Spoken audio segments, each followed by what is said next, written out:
चरणारविन्दं धन्य धन्य सतगुरु सुखदां महिमा कही न जाय। जो कुछ कहूँ तुम्हारी कृपा मोते कछु न बसार। बोलिए प्रेम से श्री सद्गुरु महाराज की, श्री सद्गुरु महाराज की, श्री सद्गुरु महाराज की। अर्चनीय वंदनीय साधु समाज, परम आदरणीय सत्संग प्रेमी महानुभावों, पूजनीय माताओं तथा भक्तिमती बहनों, संत पलटूदास जी महाराज आत्मोन्नति के शिखर पर पहुंचे हुए संत हुए। संत पलटूदास जी महाराज घर में रहते थे, काम रोजगार करते थे और साधना करके संतत्व की ऊंचाई को छू लिए। उस पद पर गए जहां जाकर ईश्वर की प्रत्यक्षता होती है। जो ईश्वर की प्रत्यक्षता कर लेते हैं वे जगत के हकीकत को भी जान लेते हैं। संत पलटूदास जी महाराज कहते हैं, पूछे धर्मराज जब भाई,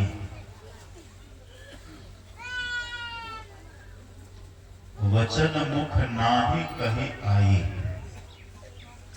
पलटूदास लखी रोया, सुघर तन पाई के खोया। पलटूदास जी कहते हैं, सबके जीवन में एक समय आएगा जब धर्मराज के सामने सबको खड़ा होना पड़ेगा। धर्मराज कहिए या फिर यमराज कहिए, यहां भाव एक ही है।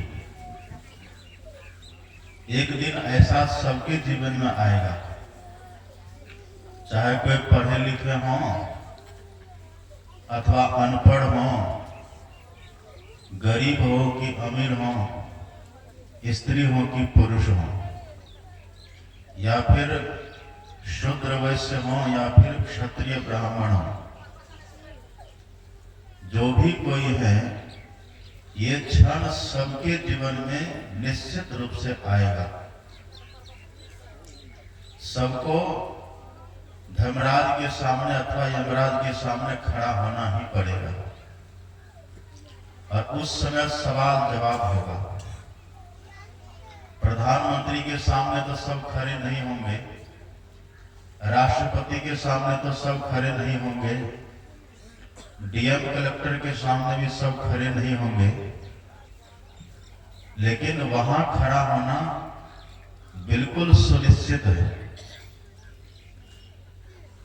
डीएम के सामने खड़े होने की बात सुनकर के भी बहुतों का धड़कन तेज हो जाता है, डर लगता है, पता नहीं क्या बोलना पड़ेगा, क्या पूछेगा।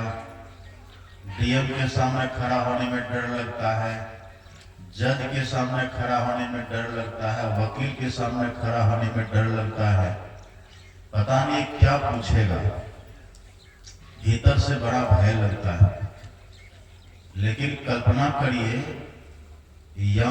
यमराज, जिससे खतरनाक कोई हो ही नहीं सकता, जो बहुत खतरनाक होते हैं, उनके सामने सबको खड़ा होना पड़ेगा। उनके सामने उनके नाम से भूतों को डर लग जाता है। एक गांव में तो ऐसा हुआ, एक बूढ़ी माता जी थी, तो सवेरे घर में उठे और खुद से चौका चुल्ली करे, चौका बर्तन करे, और फिर घर में गाय थी, भैंस थी, वहां गोहाल गौशाला, वहां जब भी गोबर गोप करे। बेचारी बूढ़ी थी, घर में 5-5 उसका पुत्र, 5-5 पुत्र हो, लेकिन 8 बजे के पहले कोई जगह नहीं। ये बेचारी बूढ़ी माता जी सवेरे जगे, 4 बजे 5 बजे जग जाए, और इनकी व्यवस्था थी, आखिर करना तो पड़ेगा ही, कोई नहीं करेगा तो करना तो पड़ेगा ही। बेचारी सब काम करे, फिर वहां गौशाला में जाए, गाय की सेवा करे, भैंस की सेवा करे। देखते वहां ठंडी का समय आया, वो बूढ़ी माता ने टोकरी में गोबर उठाई, हाथ में गोबर लग गया, पैर में गोबर लग गया, वहां गोबर में खड़ी है, ठंडी से ठिठुर रही है। इतने में उनके मन में होता है, क्या मेरा जीवन है, मैंने 5-5 बच्चे पैदा किए, लेकिन किसी को कोई मतलब नहीं है, सब जिद पर सोता है। वो कहता हम पहले क्यों जगे, वो कहता हम पहले क्यों जगे, वो कहता हम ये काम क्यों करें, वो कहता हम ये काम क्यों करें। ये ईर्ष्या देश की भावना, मैं तो की भावना, मैंपन की भावना, इसे सबके सब बस सोए रहते थे। बूढ़ी माता के मन में होता है कि हे भगवान, कैसी मेरी जिंदगी है, जवानी में किया, अभी बुढ़ापा आ गया, अभी इतनी मेहनत, इतना कष्ट झेलना पड़ता है, इससे अच्छा अगर मौत ही हो जाए तो मौत ही ठीक है। ये क्या जीवन है। अब जैसे बूढ़ी ने कहा कि मौत ही हो जाए, अब ईश्वर की प्रेरणा कहिए, अथवा उसका प्रारंभ कहिए, अथवा दैव योग से कुछ भी कह दीजिए, अचानक वहां यमदूत खड़ा हो जाता है। यमदूत का पन्ने में वर्णन लिखा हुआ है।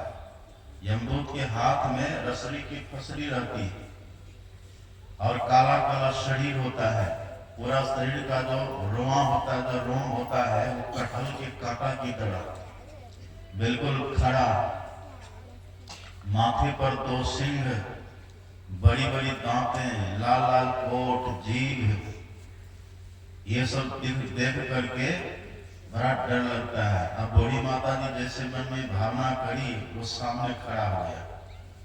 अब जैसे खड़ा हो गया, बूढ़ी ने देखा ये क्या है, अब देखा तो बड़ा भयंकर डरावना है। बूढ़ी पूछती है कौन है आप? कहा वही अभी तुमने जो कहा ना कि मौत हो जाए, वही मैं मौत हूं, मैं यमदूत हूं।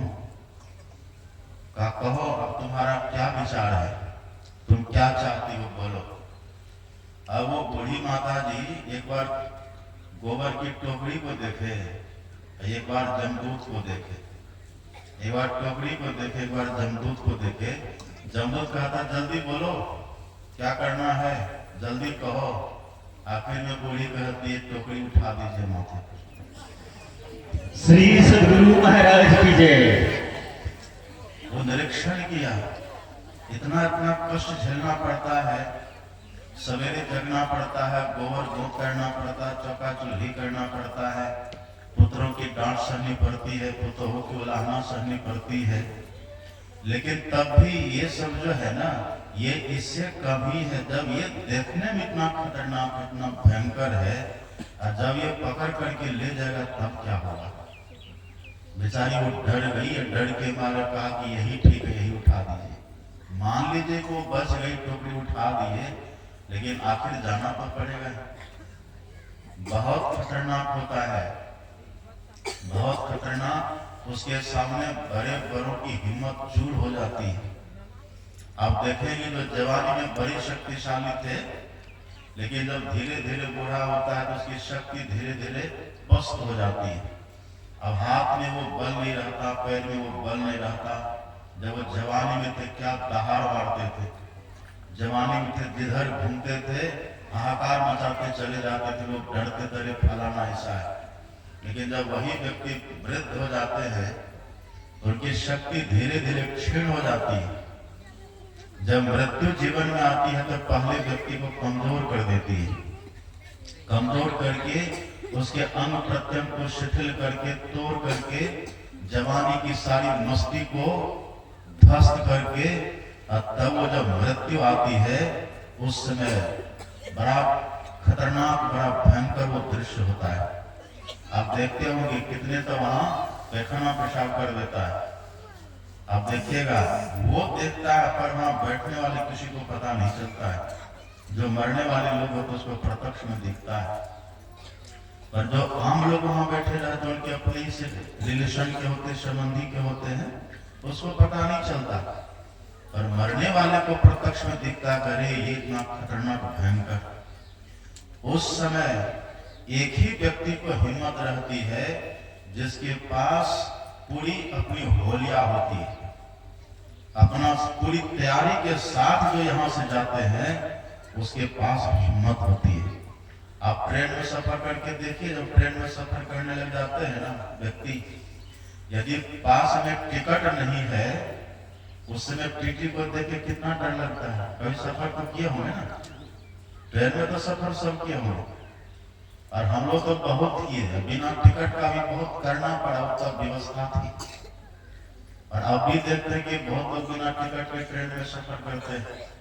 यदि टिकट संजोग से न ले सके ना, टिकट पास में न हो, तब जो टीटी दिखाई पड़ता है देख करके धड़कन तेज हो जाता है कि पता नहीं पकड़ेगा क्या पूछेगा।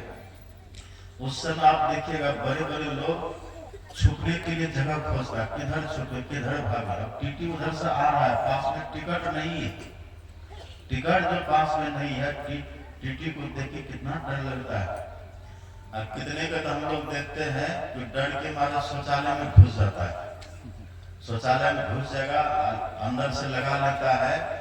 और टीटी भी कोई ऐसे ऐसे जबरदस्त होते हैं, खोजते खोजते वहां शौचालय के पास भी जाते हैं, और यदि देख ले कि भीतर से लगा हुआ है तो कहता अवश्य इसके भीतर कोई है, तो वहां प्रतीक्षा में खड़े हो जाते हैं। अब भीतर वो लेटरिन को कर नहीं रहा होता है, उधर डर के मारे वहां घुसा है, और बाहर में टीटी खड़ा है। अब वो भीतर से प्रतीक्षा करता है कि टीटी पहले वहां से हटे तब हम निकलेंगे, और टीटी यहाँ सोचता है कि पहले निकलेगा, ऐसे टिकट मांगेंगे तब यहाँ समझाएंगे। उस समय की स्थिति कैसे होती होगी कल्पना करिए। लोग कितने डरे डरे रहते हैं। वहां शौचालय में खड़ा है जहां बदबू आती है, घिन जहां लगता है, घिनक्कर स्थान जो है वहां व्यक्ति खड़े होते हैं डर के मारे। क्यों? बस एक ही भूल हुई कि टिकट उसके पास नहीं है।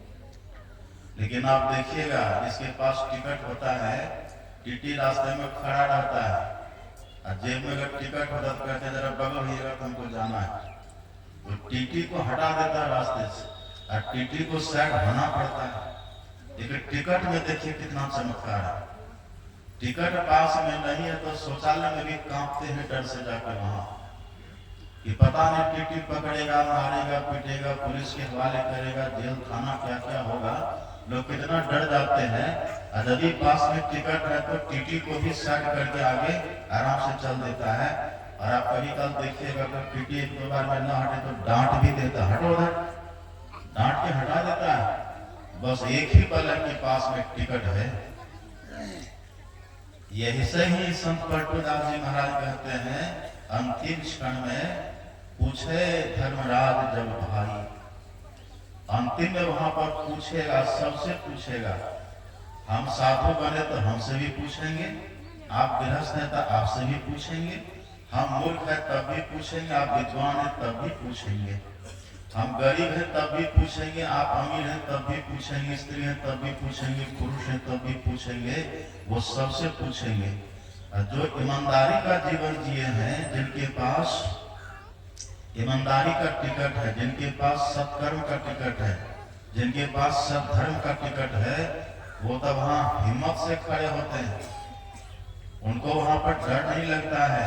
तब उनको वही जमराज जो है ना, वही कृपालु के रूप में दिखता है। लेकिन जिसके पास सत्कर्म का टिकट नहीं है, सत्धर्म का टिकट नहीं है, भगवत भक्ति की टिकट नहीं है, वो जब वहां जम के सामने खड़ा होता तो बड़ा क्रूर दिखता है। एक को कृपालु दिखता है और दूसरे को क्रूर दिखता है। वास्तव में जमराज और कोई नहीं होता, जमराज आप पढ़ेंगे रामायण, राम भगवान कहते मैं ही बन जाता हूँ काल, काल को दूसरा नहीं होता।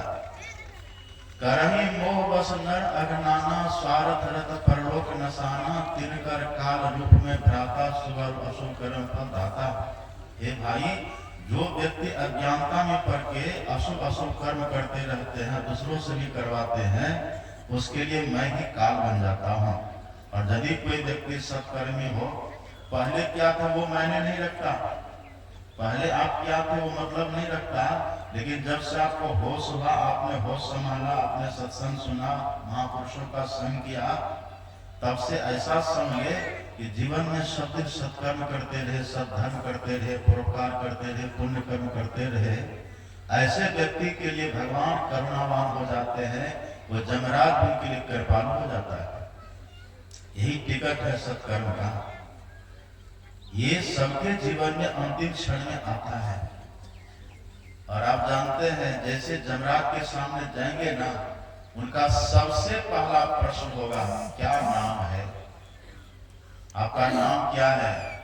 वहां जमराज पूछ रहा है क्या नाम है, और आप वहां खड़ा होकर के कह दीजिए महेश्वर यादव, अगर गलत जवाब है तुम्हारे पास। कहा कि वो तो तुम्हारे शरीर का नाम था, वो तो छूट गया।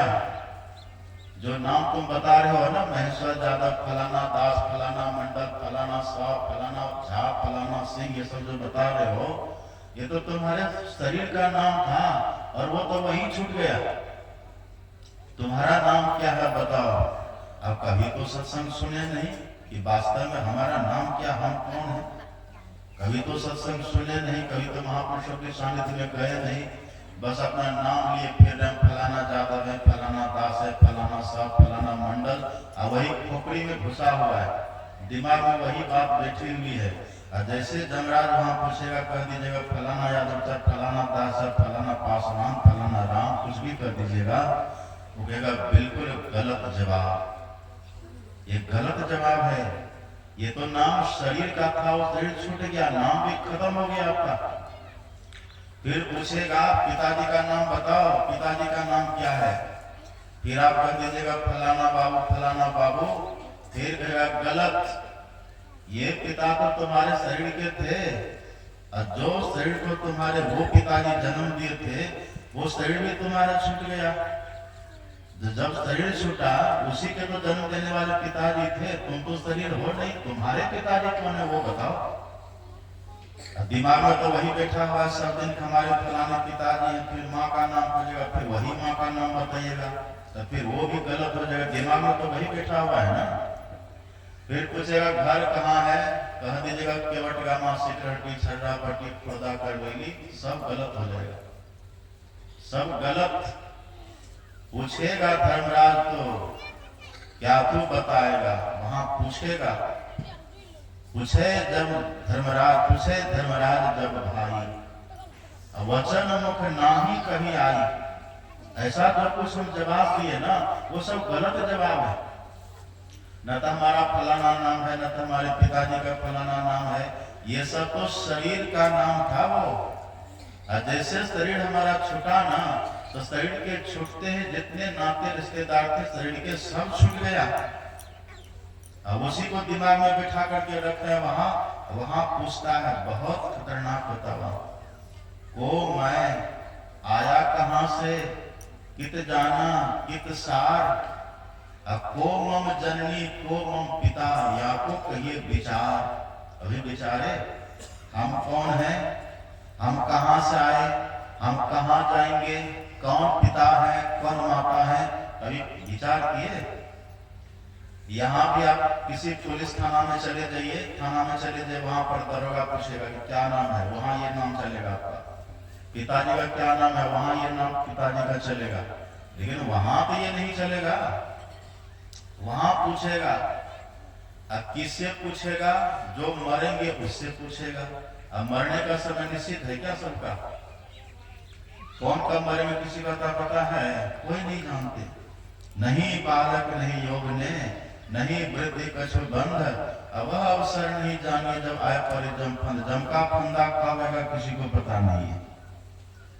क्या पता कितने बच्चे तब देखिएगा माँ के पेट में मर करके तब जन्म लेता है, और कितने बच्चे का आप देखिएगा जन्म लेने के समय इतनी पीड़ा होती है बच्चा मर जाता है, और कितना जन्म लेता है छठी नेवते की छुट्टी हो जाती है, और कितने जवान में परवान चढ़ जाते हैं, बुढ़ापा के लिए कहते हैं बूढ़े तन की क्या पड़ती थी। ये वृद्धावस्था अंगं गलितम पलितम मुंडम दसन विहीनं जातं तुंडम कर्धृतकं पित शोभित दंडं तदपि मुंचत्यासा भांडम। वृद्धावस्था में बस कब लड़खड़ा करके गिरेंगे, कब क्या होगा, कब मरेंगे, इसका कोई अता पता नहीं रहता। कहते तो बूढ़ा है, ये तो मृत्यु के कगार पर खड़ा है, कोई अता पता नहीं रहता उसका।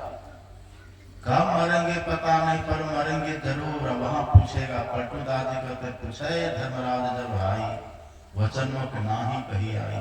आप सोच लीजिए कौन हमारी जात है, कौन हमारा नाम, और कौन हमारा इष्ट है, कौन हमारा ग्राम। ये जो दोहा है ना, ये मेरे पूज्य दादाजी जब मैं छोटा था तभी रटा दिए थे। यही कौन हमारी जात है, कौन हमारा नाम, और कौन हमारा इष्ट है, कौन हमारा ग्राम। उनका बड़ा उपकार है मेरे ऊपर। जब अकेले होते थे तो यही सब हमको रटवाते थे, हम रटते थे। आज लगता है ये कितना बड़ा काम हुआ। कितने लोग भले भोले भटके हैं, लेकिन उन्होंने कितना उपकार किया। गुरु महाराज की कैसी कृपा हुई, ये सब हमको तभी रटा दिए थे। और जब कभी अकेले होते थे तो मेरे दादाजी कहते थे तुम्हारा नाम गुरुदेव है ना, लेकिन गुरुदेव मत बोलना, गुरु नंदन बोलना। गुरुदेव का तो गुरुदेव गुरु हो गया ना, तुम गुरुदेव नहीं, तुम गुरु के नंदन, गुरु के पुत्र हो तुम। कितना पहले हमको सब बता गए हो।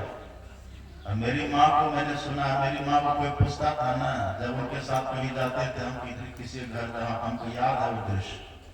एक दिन किसी ने माँ से पूछा कौन है ये, तो किसी ने कहा इसी का बेटा था। माँ ने झट से कह दिया ये भगवान का बेटा है।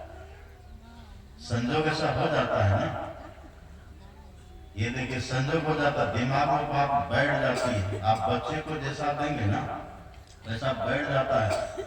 और आप जानते हैं हमारे साथ बहुत धोखा हुआ, सबके साथ धोखा हुआ है। जब तक बच्चा माँ के पेट में होता है, आप पढ़ करके देखिए धर्म ग्रंथों को। अथ नवमे मासी सर्वलक्षण ज्ञान कर्ण संपूर्ण भवति पूर्व जातम स्मरति सुहासोम कर्म च विन्दति। जब माँ के पेट में हमको 9 महीने का होता है ना बच्चा को, तो वहाँ 9 महीने की अवस्था में जन्म से थोड़ा पहले, जन्म से कुछ समय पहले ईश्वर की प्रेरणा से गर्भस्थ शिशु को दिव्य दृष्टि भगवान देते हैं। और दिव्य दृष्टि देकर के तब भगवान कहते देखो तुम कहाँ कहाँ गया था, कितना बार कुकर सुकर गधा गीदड़ कीट पतंग लता बिट्टा पशु पक्षी क्या क्या बना, वो सब देखो। वहां जीव देखता रहे, हम तो विष्ठा के कीड़ा बने हुए थे, हम तो नाली के गंगे नाले के कीड़े बने हुए थे, हम तो सुअर बने हुए थे। ये सब वहां देखता है। अरे हम जब मछली बने हुए थे तब तो हमें रांधा गया है, हम जब सुअर बने हुए थे हमें कत्ल किया गया है, हम जब मनुष्य बने थे हमें मर्डर किया गया है, हम जब कीड़े मकोड़े थे हमें कुचला गया है, जब हम पेड़ पौधे थे हमें काटा गया है। ये सब दृश्य वहां देखता है जीव। तो वहीं पर ईश्वर की कृपा का पता चलता है। अरे हम कहाँ कहाँ थे, पेड़ में थे, पौधा में थे, कीड़ा मकोड़ा में थे। बहुत जन्म भयो कीट पतंगा, बहुत जन्म जल मीन कुरंगा, बहुत जन्म हैवर वृक्ष जइयो, बहुत जन्म पंछी सर्प भइयो। मिलो जगदीश मिलन की बेड़िया, चिरन काल यह जीव संजरिया। कहाँ कहाँ थे, अब की ईश्वर ने कृपा करके मानव का शरीर दिया।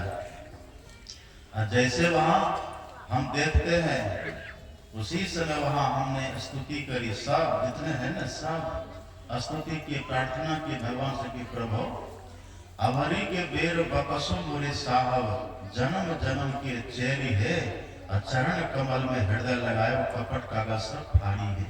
हे प्रभु बस इस बार हमको यहाँ माँ के पेट जो दुखद स्थिति, दुखद स्थान, यहाँ से एक बार हमको बाहर कर दीजिए।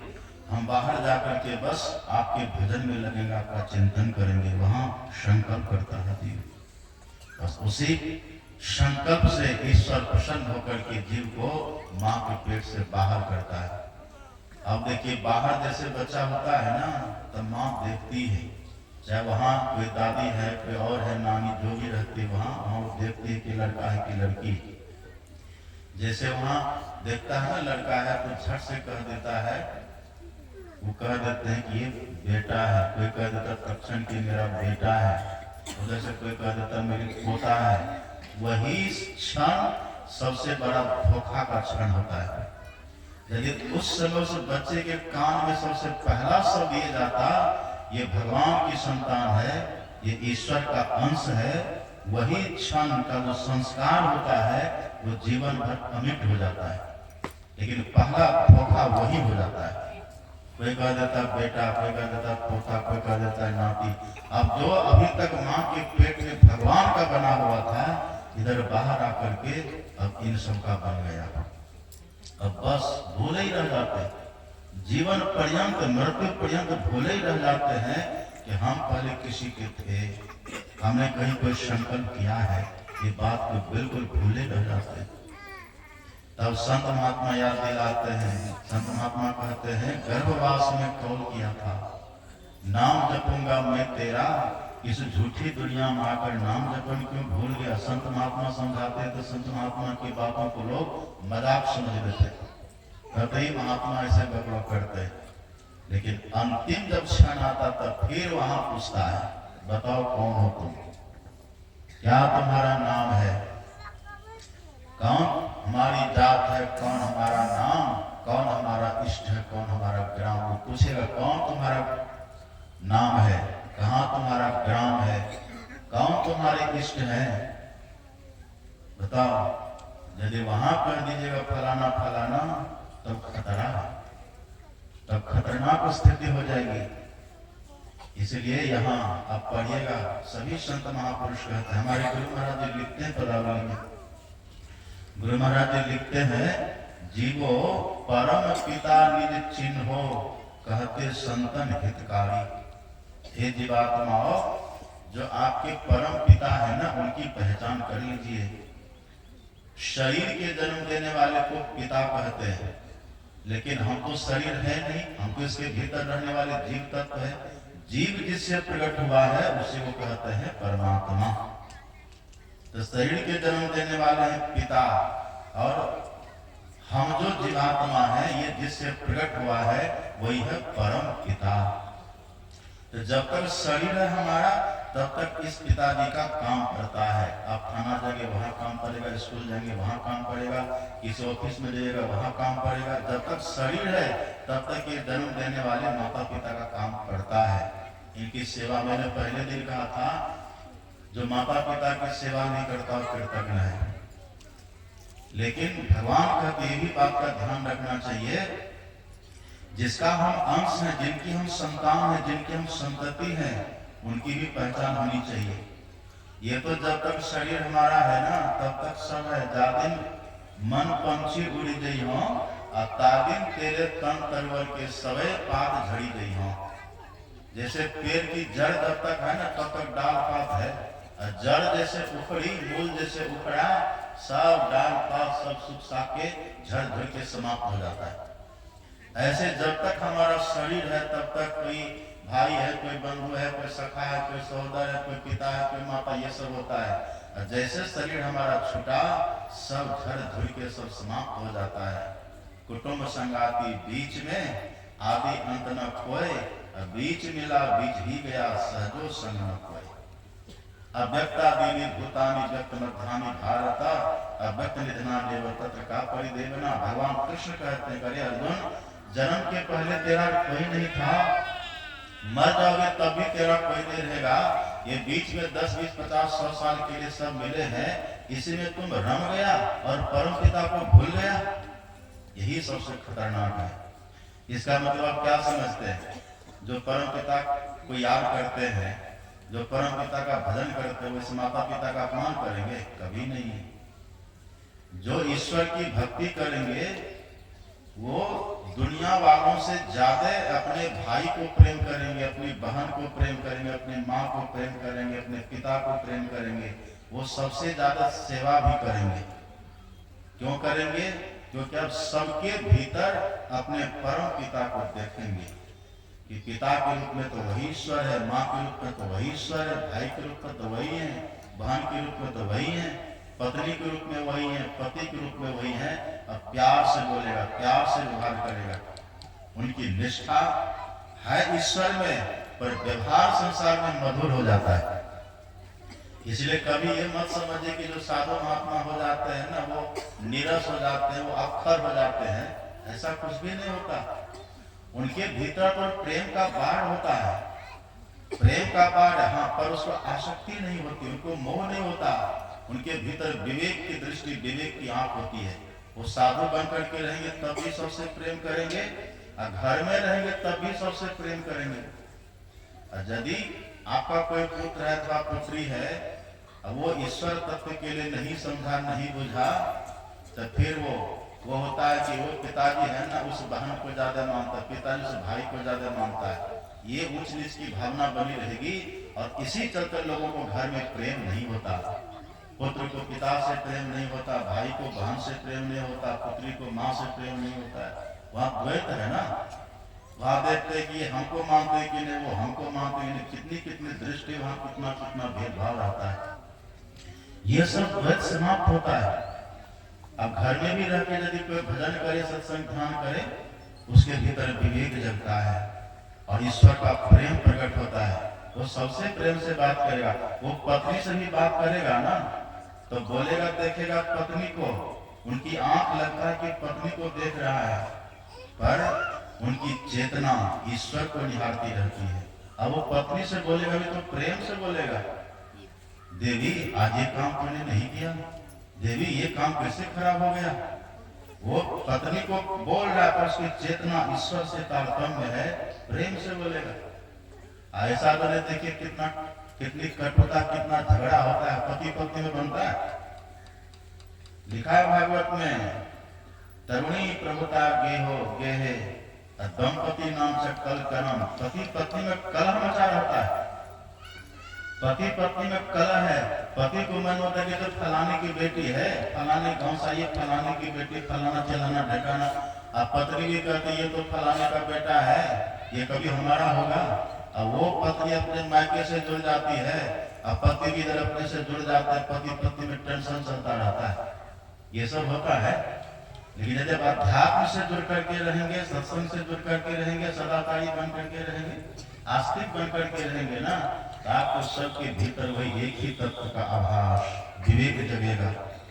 अरे नहीं, छल कपट थोड़ी देर के लिए होता है। यदि अभी हमारे भाई को कुछ है तो घंटा 2 घंटा में ठीक हो जाएगा, ऐसा प्रेम जगता है, फिर घर में ही स्वर्ग उतर आता है, घर में ही शांति का साम्राज्य हो जाता है। ऐसे व्यक्ति जहां भी रहेंगे शांति का साम्राज्य होगा। यही सब वहां जमराज पूछता है कि बताओ क्या तुम्हारा नाम है। यदि खोपड़ी में बस शरीर का ही नाम बैठा हुआ रहेगा ना, वो नाराज हो जाएंगे। यदि वहां कह दीजिए, अब देखिए इसका जवाब है, जाति हमारी आत्मा है, जीव हमारा नाम, अलग हमारा इष्ट है, गगन हमारा ग्राम। अलग हमारा इष्ट, अलग का मतलब होता है ईश्वर परमात्मा, इष्ट का मतलब होता है सर्वस्व। जो ये विवेक से जान लिया है कि शरीर के माता पिता ये हैं, इनकी भी हम सेवा करें, इनको सुख दें, इनको सम्मान दें, इनका आदर सत्कार करें, और साथ साथ ये भी कि जो हम हकीकत में है जीवात्मा, हमारे माता पिता वो ईश्वर है, उनकी भी खोज करनी है, उनकी भी भक्ति करनी, उनका भी दर्शन करना है। हम लोग कहते हैं ना, त्वमेव माता च पिता त्वमेव, त्वमेव बंधुश्च सखा त्वमेव, त्वमेव विद्या द्रविणं त्वमेव, त्वमेव सर्वं मम देव देव। वही ईश्वर माता है, पिता है, भाई है, बंधु है, सखा सहोदर सब वो है। हम उनकी संतान हैं। ईश्वर खुद कहते हैं, पिता हमस्य जगतो माता धाता पितामह। सबकी माँ मैं हूँ, भगवान कहते, खुद कहते हैं, सबकी माँ मैं हूँ, सबका पिता मैं हूँ, और सबका दादा पितामह दादा भी मैं ही हूँ। ये कितनी बड़ी बात है। इसी को जो विवेक में बैठा ले, जो दिमाग में बैठा ले हम हैं जीवात्मा और ये जीवात्मा परमात्मा की संतान है। गीता कहती है, भगवान कृष्ण कहते हैं, ममय वांसो जीव लोके जीव भूता सनातन, ये सभी जीव मेरा सनातन अंश है, मेरी संतान है।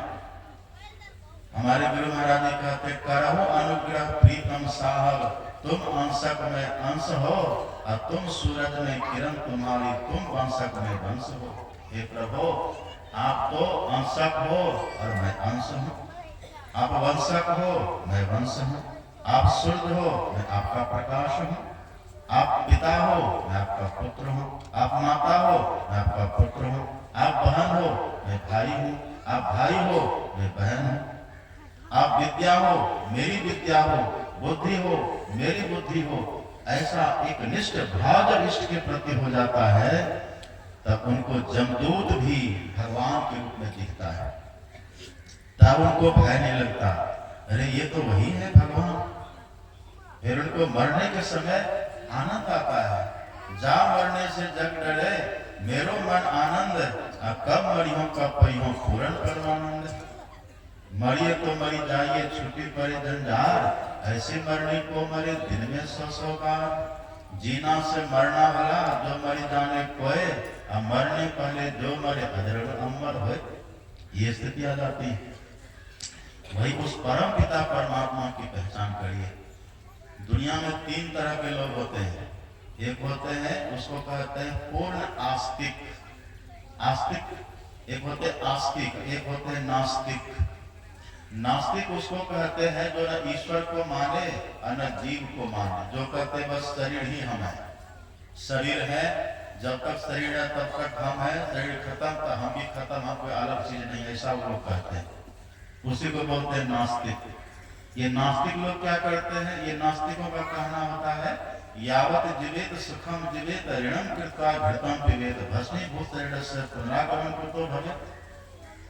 ऐसे लोग कहते हैं कि जब तक जियो सुख से जियो, कर्जा लेकर के भी घी पियो, कौन देखा है शरीर छूटेगा, ये जल करके भस्म राख की ढेर बन जाएगा, फिर कौन देखा भविष्य में क्या होगा, इसलिए जब तक जियो सुख से जियो। ऐसे व्यक्ति चोरी डकैती बेईमानी मांसाहार शराब पीता है, मांस खाता है, अंडा खाता है, छल कपट करता है, दूसरे को परेशान करते फिरते हैं, ये नास्तिकों का लक्षण है। जो ईश्वर को नहीं मानता न खुद को मानता है, जब तक जियो मौज से जियो, ऐश करो, आराम करो, ये करो वो करो, जब तक जिंदगी है तब तक शरीर है, जब तक जिंदगी है बस तभी तक हम हैं। ऐसे जो नास्तिक व्यक्ति होते हैं उसकी बड़ी दुर्दशा होती है, मरने के बाद बहुत दुर्दशा होती है। आगे आगे कहरिया भैया गोलिया ले जाए और पीछे पीछे जम रैया मुंगरा दे ले जाए, बड़ी मार खानी पड़ती है। करो रे मनवादिन की तदबीर, जब जमराजा आन करेंगे नेक धरत नहीं धीर। अब मुंगरिन मारी के प्राण विकासत, व्याकुल हो शरीर करो रे मनवादिन की तदबीर। किया कर तो माई बाप, किया कर तो भाई, किया कर तो घर की त्रिया जमा ले जाए। ये जम लेकर के जब चलता है, न माँ पुत्र को बचा पाती है, न पुत्र माँ को बचा पाती है, न पिता पुत्र को, न पुत्र पिता को, न पति पत्नी को, न पत्नी पति को, कोई किसी को छुड़ा बचा नहीं सकता, लेके चलता है। ये नास्तिकों की बड़ी दुर्दशा होती है। जो नास्तिक जीवन भर सुख के लिए सब काम किया, सुख के लिए छीन झपट, सुख के लिए ईर्ष्या द्वेष, सुख के लिए मार काट, सुख के लिए मांस खाना, अंडा खाना, खैनी बीड़ी सिगरेट, ये सब खाना पीना, ताश खेलना, जुआ खेलना, सब तो सुख के लिए किया था ना, लेकिन अंतिम में भयंकर दुख झेलना पड़ता है, बहुत कष्ट का सामना करना पड़ता है। ये नास्तिक होते हैं। और एक वो लोग होते हैं जो कहते हैं कि ईश्वर नाम की कोई चीज है ही नहीं, ईश्वर कुछ नहीं होता, बस जो है ये आत्मा है, जीव है, ईश्वर कुछ है ही नहीं। इसको कहते हैं अर्ध नास्तिक। ये आधा नास्तिक लोग होते हैं जो ईश्वर को तो नहीं मानते लेकिन जीव को मानते हैं। ये वैसा ही हुआ जैसे कोई व्यक्ति खुद को माने पर पिताजी को नहीं माने, तो क्या कहिएगा उसको। अब हमसे कोई पूछे नाम, हम बता दे नाम, फिर पूछे पिताजी का नाम, तो हम कह दे कि पिताजी है ही नहीं तो कैसा लगेगा कहिए। ऐसे कोई पूछे कि कौन है आप, हम जीवात्मा है, जीव तत्व है हम, तो आपके पिताजी कौन है तो पता ही नहीं। कितना खतरनाक, कितना खराब बात है। कृष्ण भगवान कहते हैं मेरी संतान है। कृष्ण भगवान, कृष्ण का मतलब वो कृष्ण कोई ईश्वर परमात्मा नहीं, वो अवतार लिए थे।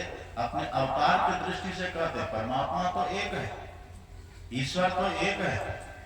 वही एक ईश्वर, ईश्वर का एक, ईश्वर की एक स्थिति होती है जो तरह तरह का अवतार लेकर के संसार में आते हैं। वही कभी राम बनते, कभी कृष्ण बनते, कभी शिव, दुर्गा, काली, भगवती, राम, कृष्ण, शिव, ये सब। और कभी संत कबीर, कभी संत गुरु नानक, ये सब वही एक तत्व आते हैं, वही आते हैं। तो वही एक ईश्वर जो है उसी की हम संतान हैं।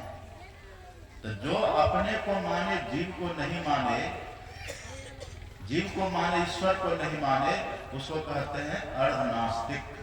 वो भी नास्तिक ही होता है। जो केवल जीव को ही मानता है ना, ईश्वर को जो नहीं मानता, फिर वो क्या भक्ति करेंगे, फिर वो किसका ध्यान करेंगे, फिर वो ध्यान का खंडन करेगा, क्योंकि उसको ईश्वर को मानना है नहीं। वो ईश्वर को मानेंगे नहीं, फिर वो क्या भक्ति करेंगे, वो क्या ध्यान करेंगे। यहाँ सभी संत महापुरुष कहते हैं कि ध्यान करिए तो ईश्वर का दर्शन होगा। एक व्यक्ति हमारे गुरु महाराज के पास गए और गुरु महाराज से कहा कि मैं ईश्वर को नहीं मानता हूं, आपका मेरे लिए क्या उपदेश है।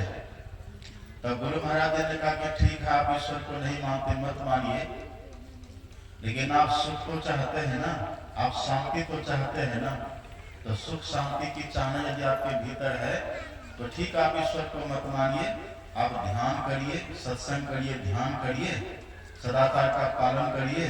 आप देखिएगा ध्यान सत्संग करने से, सदाचार का पालन करने से आपको धीरे धीरे सुख मिलेगा, शांति मिलेगी। और ध्यान करते करते ध्यान के अंत में जब जाएंगे ना, तो आपको खुद ही ईश्वर का दर्शन करता, आप मान लीजिएगा कि ईश्वर भी है। कबीर साहब कहते हैं हम जानिया मन मानिया, लोग ना पतीजे तो क्या कीजिए। कबीर साहब कहते हैं मैंने देखा, मैंने जाना, मैंने माना, लेकिन जो ईश्वर को नहीं मानते उसके लिए क्या कह सकते हैं, क्या कहा जा सकता है उसके लिए। तो जो जानते हैं वही मानते हैं, और जो जानते नहीं है वो क्या मानेंगे। आप पढ़ेंगे ना, गीता को पढ़िए, गीता में श्री कृष्ण भगवान ने 3 तरह के पुरुष का वर्णन किया है। 3 तरह के पुरुष, क्षर पुरुष, अक्षर पुरुष और पुरुषोत्तम, 3 का वर्णन किया भगवान ने। इसी को जैसे भगवान श्री कृष्ण ने 3 का वर्णन किया है। भगवान कहते हैं द्वाविमो पुरुषो लोके क्षर साक्षर एव च क्षर सर्वाणि भूतानि कुटस्थो क्षर उच्यते। क्षर, अक्षर और पुरुषोत्तम, 3 पुरुष का वर्णन किया है। इसी को आप पढ़ेंगे संत कबीर साहब, संत कबीर साहब ने भी 3 पुरुष का वर्णन किया है। कबीर साहब कहते हैं छैल छिकनिया अभय घनेरे छका फिरे दीवाना, छाया माया स्थिर नाही फिर पाछे पछताना। क्षर अक्षर निहक्षर बूझे सुझी गुरु परिचावे, अक्षर परिहरि अक्षर लोलावे तब निहक्षर पावे। अक्षर कहे विवेक करी, अक्षर कहे विवेक करी, पावे ते ही ते भिन्न, कहे कबीर पारखी ही लहे निहक्षर चिन्ह। कबीर साहब कितनी अच्छी बात कहते हैं। कबीर साहब कहते हैं क्षर अक्षर निहक्षर, अब वही भगवान कृष्ण कहते हैं क्षर अक्षर पुरुषोत्तम, एक ही बात है। इसी को हमारे सदगुरु महाराज जी कह दिए क्षर के परे अक्षर, अक्षर के परे निहक्षर पुरुषोत्तम, असत के परे सत, असत के परे ईश्वर, सगुण के परे निर्गुण, निर्गुण के परे पुरुषोत्तम परमात्मा। कितना सुंदर है ये। तो ईश्वर भी है, परमात्मा भी है, जीव भी है, और ये संसार भी है। ये संसार है जड़, जीव है चेतन, और परमात्मा है चेतन से चैतन्य, वो परमात्मा भी है। तो जो परमात्मा को माने, जीवात्मा को माने, वो आस्तिक होते हैं। और जो जीवात्मा को परमात्मा को माने, तो फिर वही जीवात्मा भक्ति करते हैं, ध्यान करते हैं, सत्संग करते हैं, सदाचार का पालन करते हैं, उसका जीवन सुखी होता है। और जो केवल शरीर को मानता है, जीव न माने, न आत्मा को माने, न परमात्मा को माने, फिर वो भोगों में फंसे रहते हैं। और जो जीवात्मा को माने और परमात्मा को नहीं माने, तो जीवात्मा के मानने वाले वो सत्संग करेंगे, प्रचार करेंगे, बस वो कहते हैं हम ही जो है, हम ही ईश्वर है, हमारे सिवा कोई परमात्मा नहीं है। वो क्यों भक्ति करेंगे, क्यों ध्यान करेंगे? तो वो बस कहते हैं दही चूड़ा खाना ही ध्यान है। वो क्यों मानेंगे, क्यों जानेंगे ईश्वर को? लेकिन संत ब्रह्मानंद स्वामी कहते हैं, जिनके दूध के मक्खन से लिप्सत है घी जतन से, अति ध्यान के लगन से पर ब्रह्म ले निहारा। मैंने कल भी कहा था, जैसे दूध को मथने से उसके भीतर से घृत को निकाल लेते हैं, ऐसे ध्यान करके सब जगह व्याप्त ईश्वर परमात्मा को देख लेते हैं। यही बात कबीर साहब कहते हैं। कबीर साहब कहते हैं, न जोगी जोग से ध्यावे, न तपसी देह जड़वावे, असहज में ध्यान से पावे, सुरति का खेल नहीं आवे। जिसको अपने भीतर में सुरत लगाने के लिए आता है, वो ध्यान करके ईश्वर को पा लेते हैं। हम लोग सुन रहे कि सो रहे हैं, कितना पटपटा गए। सोइए मत, आंख खोल के बैठिए, आंख खोल के ठीक से बैठिए। श्री सद्गुरु महाराज की जय। हमारे गुरु महाराज जी देखिए क्या कहते हैं। सदगुरु महाराज जी कहते हैं, जैसे कबीर साहब कहते हैं न जोगी जोग से ध्यावे, न तपसी देह जड़वावे, सहज में ध्यान से पावे, ऐसे हमारे गुरु महाराज कहते हैं। सदगुरु महाराज, ध्यान से सुनिए, स्वर मत करिए। सदगुरु महाराज जी कहते हैं, ध्यान भजन हीन लही हो न प्रभु धन। जो ध्यान भजन नहीं करते, ध्यान नहीं करते, वो ईश्वर रूपी प्रभु धन को कैसे पा सकता है? ध्यान भजन हीन लही हो न प्रभु धन, को कहाँ भय सुभक्त पढ़ी गाई मात्र न। ध्यान करेंगे, ध्यान करने से ईश्वर का दर्शन होता है। अब देखिए, अभी आपने पाठ में सुना, कबीर साहब कहते हैं किसी ने हमसे पूछा, संत कबीर साहब कहते हैं किसी ने हमसे पूछा, बाबा अगम अगोचर कैसा? अगम का अर्थ होता है जो इंद्रियों की पकड़ से परे होते हैं। इंद्रियां कहते हैं, आंख है इंद्रियां, कान है इंद्रियां, नाक है इंद्रियां, हाथ पैर, ये सब इंद्रियां हैं हमारी। इंद्रियां कहते हैं ये इंद्रियां है, इंद्रियां से हम कुछ न कुछ करते हैं, हाथ से काम करते हैं, पैर से चलते हैं, आंख से देखते हैं, कान से सुनते हैं, नाक से सुनते हैं, मुंह से बोलते हैं, जिह्वा से रस लेते हैं, ये सब हमारी इंद्रियां हैं। तो जो इन इंद्रियों से परे है, जिसको हम इस आंख से देख नहीं सकते, इसे कान से जिसको हम सुन नहीं सकते। एक बार जब सत्संग में हम गए ना, तो बोले कि ये देखिए सब ईश्वर बैठे हैं, ये सब तो भगवान, ये सब तो ईश्वर है, ऐसे बोले। तब बोले ये सब ईश्वर है? बोले हाँ, ये सब ईश्वर कहाँ है? यहाँ पे कबीर साहब कहते हैं, बाबा अगम अगोचर, अगम, अगम का अर्थ होता है जो इस आंख से दिखते ही नहीं, तो फिर आप कैसे ईश्वर को इसको बोल रहे हैं? ये तो शरीर दिख रहा है कि फलाना काला है, फलाना गोरा है, फलाना ऐसे, फलाना वैसे है, ये तो शरीर है किसी का। फलाना स्त्री है, फलाना पुरुष है, फलाना किसी के पिता है, फलाना किसी की माँ है, कोई किसी के भाई, कोई किसी की बहन है, ये तो आप वो देख रहे हैं। आप ईश्वर को कहाँ देख रहे हैं? ये कबीर साहब देखिए क्या कहते हैं, आंख से दिखेंगे ही नहीं। आंख से न, इस आंख से न तो ईश्वर को हम देख सकते हैं, इस कान से न तो ईश्वर का हम सुन सकते हैं, इस हाथ से न तो ईश्वर को पकड़ सकते हैं, और न तो इस पैर से चल करके ईश्वर के पास तक जा सकते हैं। कबीर साहब कहते हैं अगम, वो इंद्रियातीत है, इंद्रियों से परे है। बाबा अगम अगोचर, जहां अगोचर, गोचर कहते हैं, आप देखेंगे ना झारखंड जब जाइएगा, गोचर कहते हैं जहां गाय चरती है जाकर के उसको गोचर कहते हैं। जहां गाय चढ़े, भैंस चढ़े, बैल चढ़े, बकरी चढ़े, उसको गोचर बोलते हैं। एक जमीन वो एरिया एक होती है, उसको गोचर बोलते हैं। अपनी गौशाला है ना गड्ढा में, आप कभी जाइए वहां देखिए गौशाला, और वहां दूर दूर से लोग आते हैं, बड़े दूर दूर से लोग, दिल्ली तक से वहां आकर के गौशाला गड्ढा में वहां आके ध्यान में भाग लेते रहते हैं लोग। यहाँ पर भी शुरुआत है, यदि यहाँ भी सबका हिम्मत रहा, सबका सहयोग रहा, यहाँ भी देखिएगा, यहाँ भी लोग दूर दूर से आएंगे, आते हैं। अब वहाँ गोड्डा जाकर देखिए, वहाँ बहुत अपना जो जहाँ गौशाला है ना, गौशाला के बगल में बहुत गोचर जमीन है वहाँ। अब गोचर करते जहाँ जाके गाय चढ़े, जहाँ गाय रहे, जहाँ गाय घूमे फिरे चढ़े खावे पीवे रहे, उसको गोचर बोलते हैं। इसी तरह से कबीर साहब कहते हैं ये इंद्रियां हमारी जहां तक जा सकती हैं वो गोचर है, जहां तक इंद्रियां जाए वो भी ईश्वर नहीं है।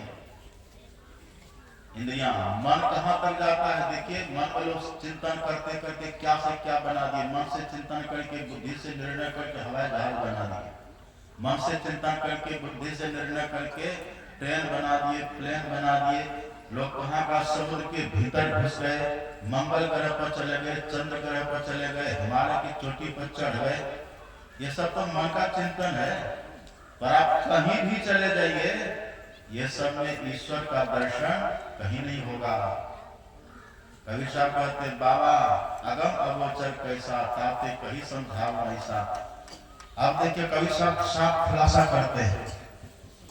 संत कबीर साहब कहते हैं जो दिशे सो तो है नहीं, इस आंख से जो कुछ दिख रहा है वो ईश्वर है नहीं।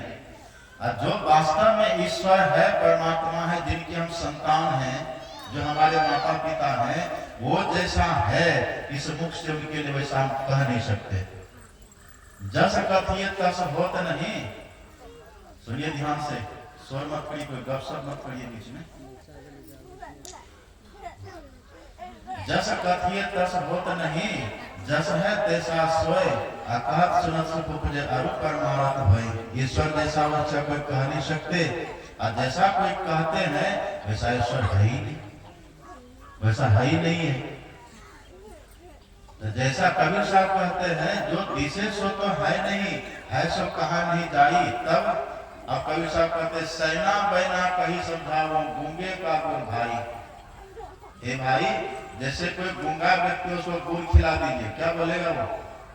अब गुड़ तो मीठा होता है, गुड़ कोई व्यक्ति खा ले और उसको मुंह में बोलने की शक्ति ही नहीं है, तो गुड़ खाने से उसको मीठा तो लगा, पर पूछा गुड़ कैसा लगा तो इशारा करेगा, हाव भाव निकालेगा, पर बोलेगा नहीं, क्योंकि वाणी में शक्ति नहीं है ना, मुंह में बोलने की शक्ति नहीं, तो कैसे बोलेगा बेचारा?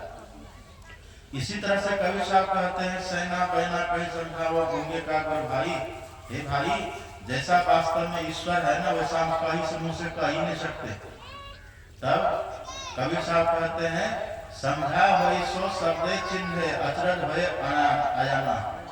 जो एक बार ईश्वर को समझ लिए, ठीक से परख लिए, जान लिए, वो तो बोलने से समझ जाते हैं, लेकिन जो नहीं जाने नहीं समझे उसको आश्चर्य होता है, आश्चर्य लगता है। तब कबीर साहब कहते हैं जो प्रत्यक्ष में देखता है उनको ये बात विश्वास हो जाता है कि वास्तव में ईश्वर है। कबीर साहब कहते हैं जो जान जाते हैं, जो देख लेते प्रत्यक्ष में, इस आंख से नहीं देखता। सुनिएगा ध्यान से, हमारी 5 प्रकार की दृष्टि होती है। ये आंख है ना, इसको ये 5 प्रकार की आंख होती है। ये जो आंख अभी देख रहे हैं ना, इसको बोलते चर चक्षु। ये अस्थूल आंख, अस्थूल दृष्टि है ये। इससे हमको बहुत ज्यादा कुछ का ज्ञान नहीं होता, बस सामने देखते कुछ दूर तक का ज्ञान होता है, पीछे क्या वो भी हम नहीं देख पाते, अब किसके मन में क्या चल रहा वो भी हम नहीं देख पाते हैं। ये स्थूल दृष्टि है हमारी। ये दूसरी दृष्टि होती है, आप अभी यहाँ पर बैठे हुए हैं और घर की जैसे याद किए तो घर का पूरा नक्शा आपको दिख जाता है, दिखता है कि नहीं? यहीं बैठे हुए हैं और घर की जैसे याद है तो घर का पूरा नक्शा दिखता है। आंख खुली चाहे बंद पर घर दिख जाता है। पिताजी यहाँ पर नहीं है, लेकिन जैसे पिताजी की याद है तो पिताजी का पूरा फोटो दिख जाता है, दिखता है ना? इस आंख से दिखता है, इससे नहीं दिखता। उसको बोलते ख्याल, उसको बोलते मानस दृष्टि। वो ख्याल की आंख होती है, उससे वो दिखता है। अभी तो आप जगे हुए हैं, और फिर जब सोते थे सपना अवस्था आती है, स्वप्न की अवस्था आती है। उस स्वप्न की अवस्था में आप अपने भीतर में बहुत तरह के स्वप्न जगत के दृश्यों को देखते हैं। एक वो भी दृष्टि है, उसको बोलते हैं स्वप्न की दृष्टि, यह जागृत की दृष्टि, और एक होती है मानस दृष्टि। ये तीनों दृष्टि का जब निरोध होता है तब खुलती है चौथी दृष्टि, उसी को बोलते हैं दिव्य दृष्टि। वो दिव्य दृष्टि होती है। और वो दिव्य दृष्टि जिसके पास हो जाती है ना, वो भगवान के विराट रूप को देखता है। कौन सा विराट रूप? जो अर्जुन को कृष्ण भगवान ने कुरुक्षेत्र के मैदान में दिखलाया था। जो विराट रूप भगवान शंकर ने राम और लक्ष्मण को रामेश्वरम में दिखलाया था। सुन रहे ना बात? वो विराट रूप है। जो विराट रूप राम भगवान ने कौशल्या मां को दिखलाया था, आप पढ़िए, रामायण लिखा हुआ है। जो विराट रूप कृष्ण भगवान ने यशोदा मैया को दिखलाया था, वो लिखा हुआ है। और जो विराट रूप विष्णु भगवान ने नारद जी को दिखलाया, सब लिखा हुआ है। ये विराट रूप किसी व्यक्ति को तब दिखता है जब अपने भीतर दिव्य दृष्टि खुल जाती है। गीता में आप पढ़िएगा, अर्जुन को जब भगवान श्री कृष्ण ने बहुत समझाया, नहीं समझा, तब अंतिम में भगवान ने कहा कि अर्जुन तुम किसको मारेगा? मैं सबको पहले ही मार चुका हूं, और तुमको नहीं विश्वास तो देखो। तब भगवान ने अर्जुन से कहा, दिव्यम ददामि ते चक्षु पश्चिम योग में शरण। ऐसे क्या कर रहा है? ये बच्चा सब तो समझो नहीं। ज्यादा बच्चा तो दीजिए, इधर बचा रहा हूं।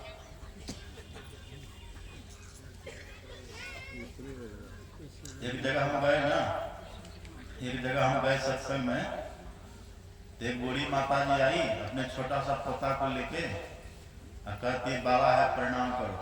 अब प्रणाम करने पहले कभी सिखाया नहीं था, सब सिखाते नहीं ना। अब पहली बार बूढ़ी कहती बाबा है प्रणाम करो, तो छोटा बच्चा कभी हमको देखे, कभी बूढ़ी का मुंह देखे, अपनी दादी को देखे। अब बूढ़ी कहती बेटा प्रणाम करो, बाबा है। अब प्रणाम करने का गुण आदत रहेगी तो ना प्रणाम करेगा, वो करे ही नहीं। फिर कहते बूढ़ी कि प्रणाम करो, साधु है। तभी वो तो बच्चा है ना, उसको जब सिखाते पहले तब ना वो प्रणाम करता। हठात किसी को पहले कुछ करे तो कैसे करेगा बेचारा? अब वो कहते कि प्रणाम करो, साधु है। तभी बच्चा कभी हमको देखे, कभी अपनी दादी को देखे। फिर बूढ़ी कहती है कि प्रणाम करो, भगवान है। हम बोले हे भगवान, ये माता जी झूठ कितना बोल रही है। लेकिन तब इसको बनावटी बोले कि माता जी बात आप बताइए, हम आपको भगवान दिखते हैं? हाँ बाबा, आप तो साक्षात भगवान हैं। अच्छा हम भगवान हैं? बोले हाँ। तो ठीक है, आप अपना पता दे दीजिए, हम इसको भी भगवान बना देते हैं। जैसे बोले बस तुरंत हाथ पकड़ा, पीछे से कर लिया। श्री सद्गुरु महाराज की जय। लोग कोई नहीं चाहता है। अच्छी शिक्षा दीजिए, बच्चों को शुरू से संस्कार दीजिए और शांत बना करके रखिए। क्या बोल रहे थे? पहले क्या बोल रहे थे? हाँ, दिव्य दृष्टि की बात होती है। भगवान ने कहा अर्जुन से कि अर्जुन तुम मेरे उस रूप को देखो, ये वास्तव में यहाँ कोई किसी को मारता नहीं। अब तुम किसको मारोगे? वास्तव में जिसको मारना था उसको तो मैंने पहले मार दिया है। देखो, तब भगवान ने अर्जुन को, भगवान कहते हैं दिव्यम ददामि ते चक्षुः पश्चिमे योग वैश्वरम। हे अर्जुन, अब मैं तुमको दिव्य दृष्टि देता हूँ, मेरे विराट रूप को देखो। इसका मतलब ये हुआ कि विराट रूप भगवान बनाए नहीं थे, विराट रूप तो पहले से है, बस विराट रूप देखने की दृष्टि दे दिए हैं। जैसे अर्जुन को भगवान ने विराट रूप देखने की दृष्टि दी, अर्जुन ने देख लिया। विराट रूप तो पहले से है। भगवान श्री कृष्ण ने यशोदा को विराट रूप देखने की दृष्टि दी, तब देख लिया, रूप तो पहले से है। ये तो भाव है। ये सब पुराणों की कथा, इसमें मर्म छुपा है, रहस्य छुपा हुआ है। ऐसे ही जब ये तीन दृष्टियों का निरोध किसी का होता है ना, अभी भी दिव्य दृष्टि मिल सकती है, मिलती है, बहुतों को मिली हुई है। हमारे गुरु महाराज जी कहता, पढ़िएगा पदावली, गुरु महाराज कहते हैं ज्योति मंडल धसी धाई के दृष्टि डोरी स्थिर रहे, तम बिचही में फाटी हो, खुले राह आसमान की टूटे भ्रम टाटी हो, ज्योति मंडल धसी धाई के निर्खत वैराटी हो। ज्योति मंडल में जो धसता है, धय मतलब दौड़ करके, जो अपने भीतर के ज्योति मंडल में, प्रकाश मंडल में दौड़ करके जाता है, तो वहीं पर निर्खत वैरागी हो, भगवान की विराट रूप का दर्शन होता है। वो अब भी आपको शक्ति है, करने वाले करते हैं। इस आंख से कुछ नहीं दिखता, इसे तो बस थोड़ा सा संसार या आमने सामने का दिख रहा, पीछे भी नहीं दिखता, किसी के मन को भी नहीं पढ़ पाते, और सपना भी इस दृष्टि से नहीं दिखता। अब मन से क्या चिंतन करते वो भी इस दृष्टि से नहीं दिखता, वो तो उस दृष्टि से दिखता है। इन तीनों दृष्टि का जब निरोध होता है, जागृत की दृष्टि, स्वप्न की दृष्टि और मानस दृष्टि, इन तीनों दृष्टियों का जब निरोध होता है ना, तब वो चौथी दृष्टि खुलती है, जिसको दिव्य दृष्टि कहते हैं। अंधकार जब तक अपने भीतर में है, तब तक ये तीन दृष्टियां रहेगी, और जिस दिन प्रकाश भीतर में हो जाएगा तो चौथी दिव्य दृष्टि खुल जाएगी। और एक पांचवी दृष्टि होती है, पांचवी दृष्टि उसकी खुलती है जो अपने भीतर में परमात्मा से उत्थित नाद को पकड़ ले, जो ईश्वर के संगीत को सुन ले, जो ईश्वर के शब्द को सुन ले, आदि नाम को, आदि शब्द को, आदि नाम पारस है मन है मैला लोए, अपरसती कंचन भया छोटा बंधन मोह। वो जो शब्द है, सार शब्द ध्वनि संग सूरत हो अपह में लीनी, अध्वनि अशब्द अनाम परम पद गति की धीनी, द्वैत द्वंद्व सो रहित सो प्रभु पद पाई के, अरे हारे में ही सूरत न लौटाई बहुरी न जन्मई आई के। वो जो सार शब्द है परमात्मा का शब्द, उसको यदि कोई पकड़ ले, उसकी आत्म दृष्टि खुल जाती है। और जब आत्म दृष्टि खुल जाती है, तब आत्म दृष्टि खुलने के बाद तब अपना दर्शन होता है, और जिनको अपना दर्शन होता है उन्हीं को परमात्मा का दर्शन हो जाता है। वो आत्म दृष्टि से दर्शन होता है। इसी बात को संत कबीर साहब कह देते हैं, जो कोई रूह आपनी देखा, रूह कहते आत्मा को, तो जो पहले अपने आत्मा को देख लेते हैं, अपनी पहचान जो कर लेते हैं, जो कोई रूह आपने देखा और सो साहब को देखा, जो अपनी आत्मा का दर्शन कर लेते हैं, वही परमात्मा का दर्शन करते हैं। इसी बात को जो कबीर साहब करते, वही बात हमारे गुरु महाराज, नयन सो नयन नहीं देखिए जैसे, त्वचा ही त्वचा सुख पाइए जैसे, आपने परमात्मा ही पेखे तैसे, आपने परमात्मा मिलन सुख तैसे। हमारे गुरु महाराज जी कहते हैं, जैसे इस आंख से ही दर्पण के माध्यम से आंख को देखते हैं, जैसे त्वचा से ही त्वचा को छू करके त्वचा का सुख लेते हैं, ऐसे ही आत्मा से आत्मा दिखता है, और जिसको आत्मा से आत्मा दिख जाए उसी को फिर परमात्मा दिखता है। देखिए कैसे हो रहा है। बच्चे वाले सब पीछे बैठा करिए, बच्चा सा नाच कर क्या ना बच्चा बच्चे वाले सब पीछे बैठा करिए, देखते कैसे आगे धूम मचा रहा है।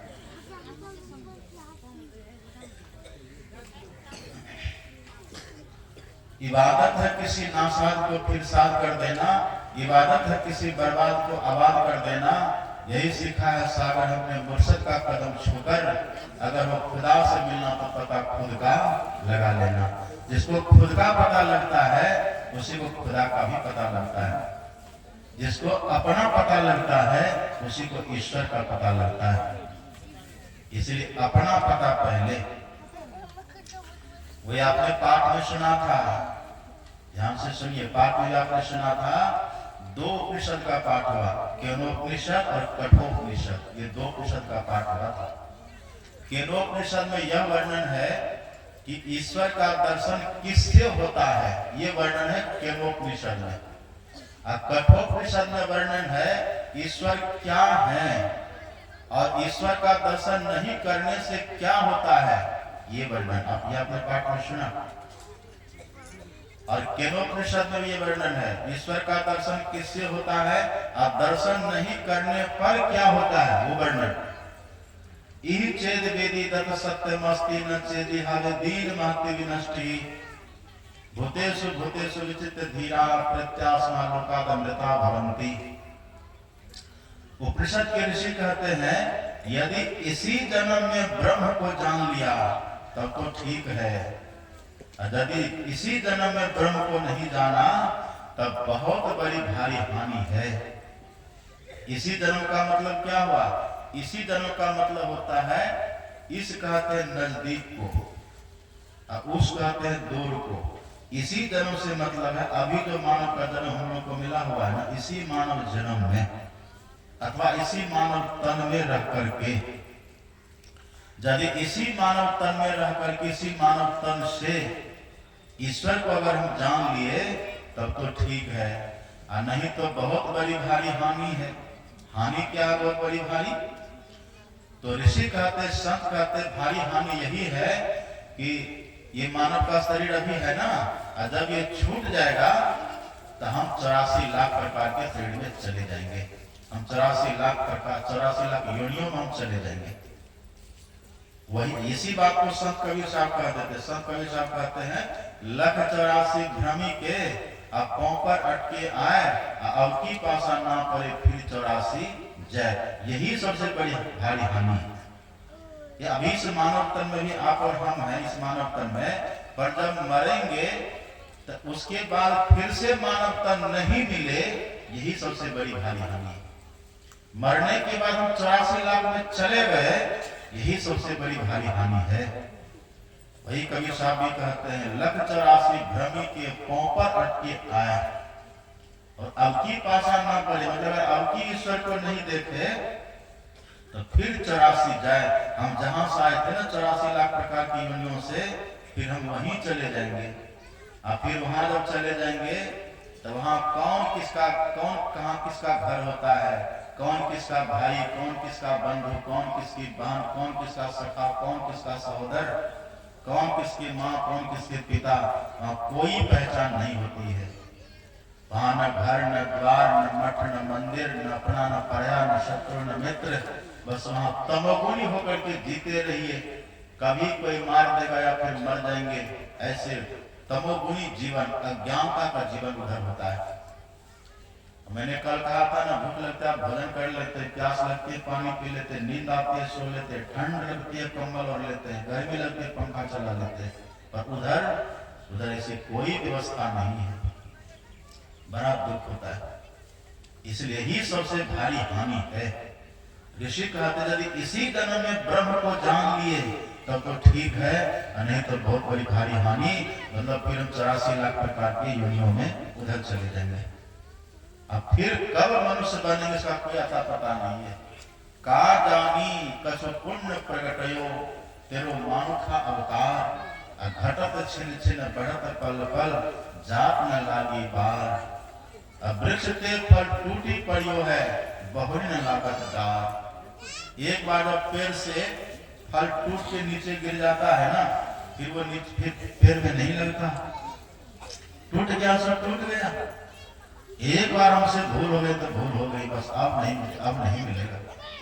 इसलिए ऋषि कहते हैं इसी जन्म में ब्रह्म को जान लीजिए, इसी जन्म में जान लीजिए। अब थोड़ा सुनिए, अब खत्म करेंगे, ध्यान से सुनिए। ईश्वर को जानना दो तरह से होता है। ईश्वर को जानना दो तरह से होता है। एक होता है प्रत्यक्ष में उनको देख करके जानना, उसको बोलते हैं तत्व ज्ञान। वही वेद भगवान कहते हैं, ओम युंजाना प्रथम मनस्तत्वाय सविताभ्याम। वो जो मंत्र है ना, उसमें है हे मनुष्यो, जगत पर ईश्वर का तत्व ज्ञान, वो तत्व ज्ञान है। उसको अनुभव ज्ञान भी कहते हैं।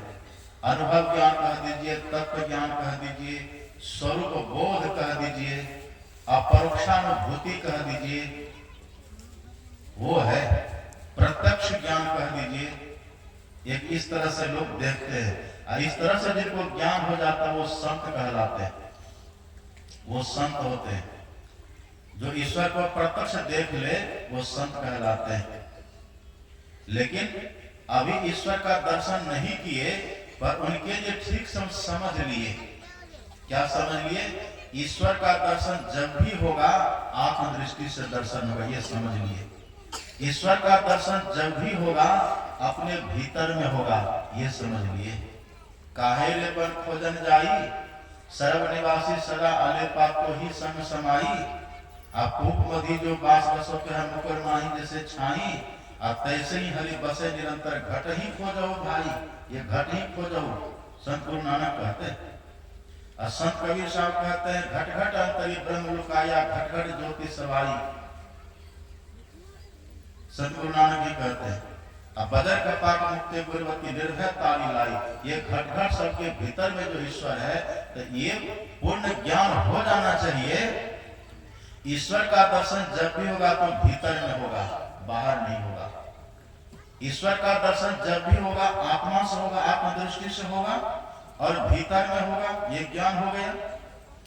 और दूसरी बात, ईश्वर का दर्शन बाहर में कभी नहीं होगा, क्योंकि हम बाहर में इंद्रियों के संग में रहते हैं, मन के संग में रहते हैं, बुद्धि के संग में रहते हैं, शरीर के संग में रहते हैं। इसलिए इनका ईश्वर का दर्शन बाहर में नहीं होता और भीतर में इसीलिए होता है क्योंकि भीतर जाने से इंद्रियों का संग छूटता है, इंद्रियों का बंधन छूटता है। इसलिए भीतर जाने से ईश्वर का दर्शन होता है, ये बोध हो जाना चाहिए। और ईश्वर एक है, ये भी बोध हो जाना चाहिए। ईश्वर एक है, उनका दर्शन आत्मदृष्टि से, उनका दर्शन भीतर में। और ईश्वर का दर्शन जब भी होगा तो ध्यान करने से होगा, ध्यान करने से आत्मदृष्टि खुलेगी और ईश्वर का दर्शन होगा। ये भी बोध हो जाना चाहिए, ये ज्ञान हो जाना चाहिए। ईश्वर का दर्शन जब भी होगा ध्यान करने से होगा। और दूसरी बात, ईश्वर का दर्शन जब भी होगा मानव तन में ही रह करके होगा। मोक्ष जब भी मिलेगा मानव तन में रह करके ही मिलेगा, इस बात की पूरी जानकारी हो जानी चाहिए। इसको बोलते हैं श्रवण ज्ञान, इसको बोलते हैं श्रवण ज्ञान। एक होता अनुभव ज्ञान, ये होता श्रवण मनन, ये ज्ञान है। एक होता है पढ़ करके जानना, एक होता है सुन करके जानना, समझ करके जानना, ये ज्ञान है। इसको बोलते हैं परोक्ष ज्ञान। एक होता है प्रत्यक्ष ज्ञान, हम सामने से ईश्वर का दर्शन कर लिए, वो होते हैं संत। और जब ईश्वर का हम ठीक तरह से स्वरूप का पता कर लिए, ईश्वर सर्वव्यापक है, ईश्वर एक है, ईश्वर इंद्रियातीत है, ईश्वर आत्मगम्य है, ऐसा अगर हम विचार करके समझ लिए मन में, इसको कहते हैं श्रवण ज्ञान, इसको कहते हैं समझ ज्ञान। तो जब ईश्वर का दर्शन हो गया, वो संत हो गए, तो उनके जन्म मृत्यु का चक्कर भी खत्म हो जाता है, वो अमर आत्मा हो जाते हैं। और जो ईश्वर के स्वरूप को समझ लिए, बुद्धि में बैठा लिए, मन में बैठा लिए, ईश्वर एक है, उनका दर्शन भीतर होगा, उनका दर्शन आत्मा से होगा। ईश्वर सब जगह है, इसी मानव तन में रह के ध्यान करने से होगा। ये बोध अगर कर लिए तो इस ज्ञान का फल ये होता है कि वो बारंबार मनुष्य ही बनेंगे, ये इसका फल है। फिर वो बड़ी हानि से बच जाएगा। और इसी को बोलते हैं भक्ति का संस्कार। ईश्वर के स्वरूप को हम जान लिए और तब लगे भजन में। एक ईश्वर है, सुन रहे ना बात, हम पीछे में देख रहे हैं, पीछे में कोई कभी खड़े नहीं होते, पीछे कोई बच्चा नहीं दौड़ता है, और आगे के सब खड़ी होती हैं और सबके बच्चे आ रहे जा रहे हैं। ये अब जो अगली सीटिंग मैंने विभाग को बदल दीजिएगा, तब ये आगे वाले विभाग को पीछे और पीछे वाले विभाग को आगे, तो फिर ठीक हो जाएगा। थोड़ा बदलाव करना पड़ेगा। यहाँ 3-4 बच्चे बैठे, सब उठते बैठते हैं, ये माताएं भी। अब पीछे कितनी शांति देखी, पीछे वाले को आगे बैठना चाहिए और इन लोगों को पीछे बैठना चाहिए। हाँ हाँ, पुरुषों को आगे यहाँ बैठा दीजिए, सामने मेरे सामने। इन लोगों को बोलो, क्या कह रहे थे हम? ये जो सत्संग आप सुन रहे हैं ना, ये सत्संग जीवन का सबसे बड़ा संबल है। अगर ये बात खोपड़ी में बैठ गई ठीक ठीक, तो आप वहां जमराज के सामने एकदम हिम्मत से खड़े होंगे। जमराज तो आपके सामने होंगे ही नहीं, तब ईश्वर की व्यवस्था होगी, इसकी खोपड़ी में तो हम ही बसे हुए हैं, तब फिर वही आएंगे। आए हैं सो जाएंगे, राजा रंग फकीर, एक सिंहासन चढ़ी चढ़े बंधे जात जंजीर, वो स्थिति आती है। तो ऋषि कहते हैं आप इसी जन्म में श्रवण ज्ञान को, समझ ज्ञान को ठीक से दिमाग में बैठा ले, तो फिर अगला जन्म पुनः मनुष्य का मिलेगा। और इसी को बोलते हैं भक्ति का संस्कार। इस तरह से ईश्वर के बोध को समझ लिए और दीक्षा लेके रोज थोड़ा थोड़ा ध्यान करते हैं, थोड़ा सत्संग करते हैं, स्तुति विनती करते हैं, तो भक्ति का संस्कार लग जाता है। अब जो ईश्वर के स्वरूप को समझे ही नहीं, वो क्यों ध्यान करेंगे? वो क्या करेंगे? वो बस ऐसे कुछ कुछ जपेंगे, बस माला सटकाएंगे, ईश्वर को तो मानते हैं नहीं। वो क्यों मानेंगे बिंदु, क्यों मानेंगे नाद, और क्यों मानेंगे ध्यान, क्यों मानेंगे भक्ति? तो वहां न भक्ति का संस्कार, न मनुष्यता का संस्कार, बस थोड़ा बहुत कुछ धर्म के नाम पर करते रहे, अब मर हट के फिर 84 लाख में चले गए। कोई रक्षा करने वाला नहीं, कोई बचाने वाला नहीं होता। कबीर साहब कहते हैं, भक्ति बीज बिन से नहीं, जो जुग जाए अनंत, ऊंच नीच घर जन्म ले, तो संत को संत। ये भक्ति का संस्कार हो जाएगा। भक्ति बीज पलटे नहीं, आए परे जो चोल, और कंचन जो बिष्ठा परे घटे न ताको मोल। कंचन कहते हैं सोना को। आप सोना को लीजिए, और यदि सोना हाथ से कहीं बिष्ठा में गिर जाए, उसका मूल्य घट जाएगा क्या? उठा के धो लीजिए उसको, उतने दाम मिलेगा। ऐसे ही मानव का शरीर हमारा है। हम भजन भक्ति करते रहे, ध्यान साधना करते रहे, पूर्णता इस जन्म में नहीं हुई, हम सफल उतना नहीं हो पाए, लेकिन दिमाग में बैठा हुआ है एक ईश्वर, दिमाग में बैठा हुआ है भक्ति, दिमाग में बैठा हुआ ज्ञान, ध्यान, सत्संग, दिमाग में बैठा हुआ सदाचार, दिमाग में बैठा हुआ आत्मा परमात्मा, दिमाग में बैठा हुआ हम ईश्वर के संतान, दिमाग में बैठा हुआ है ना, यही दिमाग का ज्ञान हमको फिर से मनुष्य बना देगा। यही जो ज्ञान है, यही हमको 84 लाख में नहीं जाने देगा। यही है, जैसे सोना बिष्ठा में गिरा, उसको धो लीजिए तो नहीं दाम मिलेगा।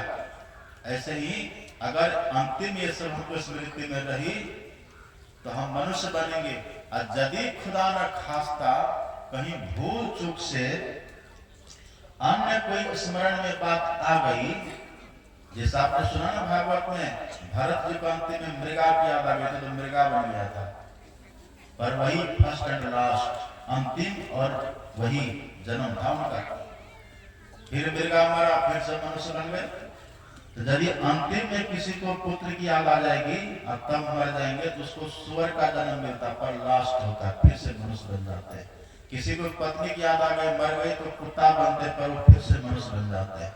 किसी को पति की याद आ गई, फिर पुत्री बनेंगे, फिर से मनुष्य बन जाएंगे। किसी को धन संपत्ति की याद आ गई अंतिम में, तो मर करके चूहा बनेंगे, फिर से मनुष्य बन जाएंगे। नहीं, सांप बनेंगे, फिर से मनुष्य बन जाएंगे। किसी को मकान घर की याद आ गई, तो चूहा बनेंगे, फिर से मनुष्य बन जाएंगे। इस तरह से ये नियम है। इसी को शंकर भगवान कहते हैं, देहावसान समय चित्ते यद्यपि भावेत तप्त देव भवे जीव इत्येव जन्म कारणम। भगवान श्री कृष्ण इसी बात को कहते हैं, यम यम वाप्य स्वर्ण भावम त्यजत्यन्ते कलेवरम तम तमेवेति कौन्तेय सदा तद्भाव भावितः। अंतिम में जैसे जैसे भावनाएं जीव करता है, उसके अनुकूल उसका जन्म हो जाता है। यदि भक्ति का संस्कार है, तो फर्स्ट एंड लास्ट वही होगा। अब भक्ति का संस्कार नहीं है, तो फिर 84 लाख में चलता चला जाएगा। ये स्थिति आती है। यही ऋषि कहते हैं, यदि इसी जन्म में ब्रह्म को जान लिए तब तो ठीक है, नहीं तो बहुत बड़ी भारी हानि है। तो दिमाग में खूब बढ़िया से बैठा लीजिए। बैठता है दिमाग में? नहीं बैठता है। सत्संग भी सुन लेते हैं, दीक्षा भी ले लिए, ध्यान भी करेंगे, लेकिन जब छठ पूजा आएगा तब सब ज्ञान खत्म। फिर डलिया लेंगे, फिर डलिया लेंगे और चल देंगे, तो उसकी निंदा नहीं है, उसकी निंदा नहीं है। वो भी जो करते हैं कोई बात नहीं, लेकिन अगर आप सत्संगी बन गए, दीक्षा ले लिए, आपका पोजीशन बड़ा हो गया। अब जैसे कोई व्यक्ति है प्राइमरी पढ़ करके वो मिडिल भी पास करके हाई स्कूल में चला गया, अब तब फिर कोई हाई स्कूल को छोड़ के फिर से प्राइमरी में आ जाए, तो उसको आप क्या कहिएगा?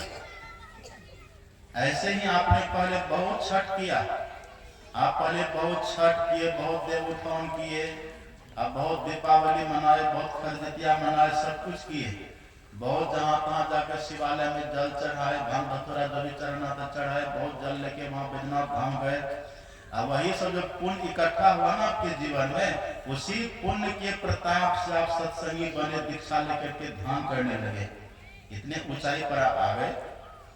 अब फिर आप ध्यान भी कर रहे हैं, सब कुछ कर रहे हैं। अब फिर जब वो समय आता तब फिर आप अगर उसी में लग जाते हैं तो समझिए आप कॉलेज से फिर प्राइमरी में आ गए। तो लोग क्या कहेगा? एक निष्ठता को छोड़िए मत, एक निष्ठ भाव होना चाहिए। एक को पकड़िए, एक ईश्वर को पकड़िए, इधर एक इष्ट रखिए, क्योंकि ईश्वर तो निर्गुण निराकार तत्व है, निशान तो हम देख नहीं सकते। तो उसी में से जब कोई एक आते हैं इधर, जैसे राम है, कृष्ण है, शिव है, संत सदगुरु है, संत कबीर है, संत गुरु नानक है, सदगुरु महाराज जी हैं, इसमें से कोई एक को पकड़ लीजिए जो वहां का प्रतीक है। इधर एक को पकड़ करके एक की पूजा करिए और लक्ष्य रखिए उसको। ये तरीका है भजन भक्ति करने का। हम लोग देखिए, हम लोग गुरु महाराज को मानते हैं, उनकी पूजा का ध्यान करते हैं, पर लक्ष्य है निर्गुण निराकार तत्व जो ईश्वर है। यहाँ से आरंभ है, वहां जाकर के अंत है। इनका लगाव वहां से है, कबीर का लगाव वहां से है, नानक का लगाव वहां से है, कृष्ण का लगाव वहां से है, राम का लगाव वहां से है। हाँ, राम माया है, कृष्ण माया है, शिव माया है, गुरु महाराज माया है, कबीर साहब माया है, पर इसी माया के सहारे, इनका शरीर माया है ना, इनका रूप माया है, नाम और रूप दोनों माया होता है, पर इसी नाम रूप के सहारे हम जो नाम रूपातीत ईश्वर है वहां तक हम पहुंचेंगे। सगुण से हम निर्गुण तक पहुंचेंगे। एक को यहाँ पकड़ना होता है। जैसे कोई व्यक्ति नदी पार करे ना, तो नदी पार कैसे करते हैं? नदी में तो पानी भरा हुआ रहता है, तो नदी पार करने वाले का आप देखिएगा, वो पानी में तैरता है, अब पानी को ही सहारा बनाता है, हाथ से आगे वाले पानी को पकड़ के पीछे धकेल देता है, आगे बढ़ जाता है। इसी को ना तैरना बोलते हैं। हमको बहुत तैरना आता है, हम सब तरह से तैर लेते हैं। वहाँ ऋषिकेश में जो गंगा जी है, वहाँ अथाह पानी है, उसको हम कई बार इधर से उधर पार कर जाते तो लोग देखते रहता था। ये तैरना हम सीखे कहाँ? वहाँ मामा जी के जो घर का आगे नदी है ना, वहां सीखे। तब छोटे थे, हम कई तरह से तैरना सीख लिए। तो तैरने का हमको अनुभव है ना, आगे वाले पानी को पकड़ते हैं और पीछे धक्का देकर फिर आगे बढ़ जाते हैं। यही तरीका है ना। अब मैंने देखा कि मेरे जो पूज्य दादाजी थे ना, वो पलथी मार के पानी पर बैठ जाते थे, चलते रहते थे। उन्हें तैरने का तरीका होता है, वो उनको आता था। उनको हम ये भी देखे, जो नहर में कभी पानी आता था कभी, तो चित्त हो जाते थे, हाथ भी ऐसे पैर भी ऐसा तैरते रहते थे। तो होता है ना तैरने का तरह तरह का ढंग तरीका हम देखते थे। हम भी उस तरह से सीख गए तैरते तैरते। हम तो हरिद्वार में बहुत नहाते थे गंगा में, और ऋषिकेश में तुम गंगा जी में 4-4 घंटे तक रहते थे, एक रफ्तार में पानी में 4 घंटे। वहां बर्फीला पानी है, वही सब तुमको परेशान करता है, बीमारी उसी सोचे पकड़ा है। 4-4 घंटे वो बर्फीला पानी में हम बैठे रहते थे, और जब निकलते थे तो बेहोश होकर तिलमिला के गिर जाते थे। ऐसा बराबर होता था। तो तैरने वाले को पता होता है कि आगे वाले पानी को पकड़ो और पीछे धक्का देके फिर आगे बढ़ जाइए।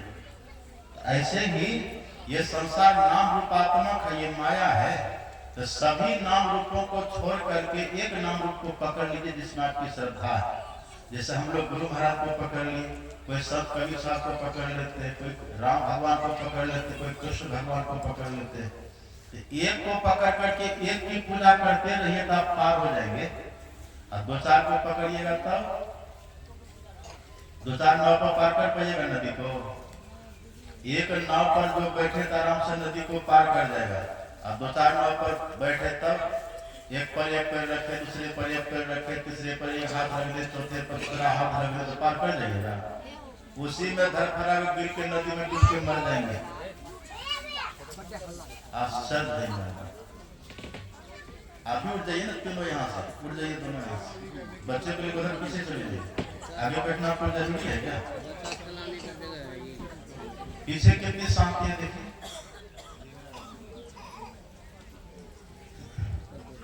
क्या कह रहे थे? हाँ, आप बड़ी तो खाए हैं ना, बड़ी आप बड़ी खाए ना, तो आप क्या करते हैं? बड़ी बना करके तो उसमें अलग से नमक डालते हैं, तब डालते हैं। ये आपको पता है, आप बड़ी जो बनाते तो पहले बेसन में ही नमक डाल देते हैं, क्योंकि बेसन ही ना बड़ी बनेगा। बेसन का एक रूप होगा जो बड़ी होगा। बेसन और बड़ी अलग अलग नहीं है। लेकिन यदि कोई सोचे कि हम बड़ी बना लेते तब उसमें नमक देंगे, तो किसी में एक बार होगा, किसी में 2 बार होगा, और किसी में होगा ही नहीं, और किसी में कम, किसी में ज्यादा, ये भी होगा ना। और यदि आप बेसन में ही डाल दीजिए नमक, तब देखिएगा छोटी बड़ी में कम नमक, बड़ी बड़ी में उतने ही नमक। जो जिस साइज की बड़ी उतने नमक हो जाएगा, अब खाने में आपको अच्छा लगेगा। तो बड़ी में बेसन में डाल दिए तब ना, जड़ में डाल दिए तब ना। अच्छा, कोई व्यक्ति ये सोचे कि चलो हम तो बेसन में नमक दे ही दिए थे ना, तो बड़ी बन गई, अब ऐसा करते हैं, अब बड़ी बनाने के बाद भी फिर से थोड़ा थोड़ा नमक डाल देते, तब खा पाइएगा बड़ी को? तब वो बड़ी खत्म, रिजेक्ट हो गया, तब आप बड़ी खा नहीं पाइएगा। ऐसे ही एक की पूजा आप कर लिए ना, तो समझ लीजिए सबकी पूजा हो गई। अब फिर एक की पूजा करने के बाद तब आप कहेंगे थोड़ा हम कहीं माँ की भी पूजा कर लें, थोड़ा दुर्गा माँ की भी पूजा कर लें, थोड़ा छठ माँ की भी पूजा कर लें, थोड़ा द्वितीया माँ की भी पूजा कर लें। ये हो गया डबल नमक डालना, आपकी सब पूजा बेकार। और भी आप देखिए, अभी वोट हुआ ना, यहाँ सरपंच का वोट, मुखिया का वोट हुआ ना, अब कभी फिर MLA का भी वोट होता है ना। आप क्या करते हैं, जिसको जो छाप दबाना होता है एक ही बार ना दबाते हैं, और 2 बार दबा दीजिएगा तब क्या होगा? बोकस। माता जी को पता है, एक बार दावे तो वोट, और 2 बार दावे तो बोकस, खत्म। और 3 बार दाव दिए तब भी बोकस, 4 बार दावे तब भी बोकस। एक बार ही वोट माना जाता है। ऐसे एक की पूजा मान्य होती है, और 2, 4, 5, 10 की पूजा करेंगे तो वो बोकस, वो डिलीट, वो रिजेक्ट, वो बेकार, वो निरर्थक हो गया।